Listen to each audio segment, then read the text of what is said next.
Good morning, Boping 419, Makaluloy na pobre, and Batang Mindanao Vlog.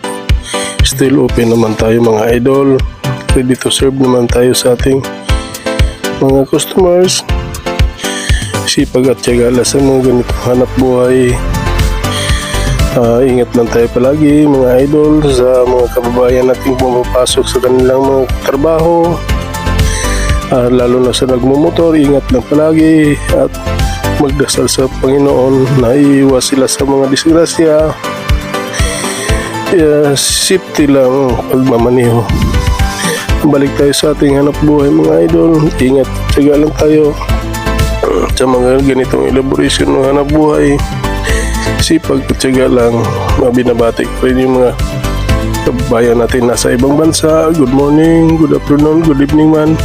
Kung saan kayong lupalop ng mundo naroroon, ingat lang tayo palagi at walang at magdasal sa Panginoon araw-araw, oras man.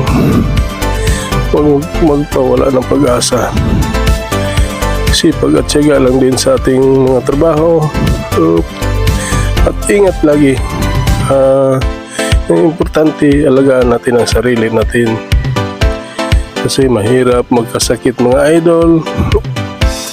Sipag at tiyaga lang din sa mga ganitong hanap buhay din, lalo na kung may mga amo tayo.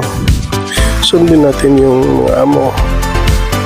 Kung ano man ang gusto nila, kailangan masusunod yan mga idol.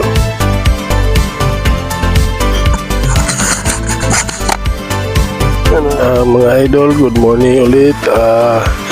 Pinapati ko rin yung ating mga teacher, mga sundalo, pulis sa kanilang mga trabaho. Kailangan sipag at tiyaga, ingat lang palagi. Tsaka sa mga security guard, bisip, kailangan lang tayo magdasal bago pumasok sa mga ating kanya-kanyang mga trabaho. Ingat lang palagi. Lalo na balik tayo sa ating hanap buhay mga idol. Sipag at tiyaga lang mga idol. Bukas tayo sa ating buhay tindahan idol hanggang alas 9 ng gabi. Napakahapang oras pero sipag at tiyaga lang.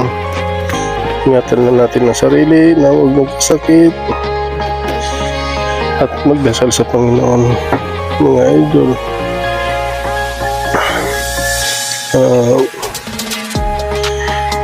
Kahit ganito lang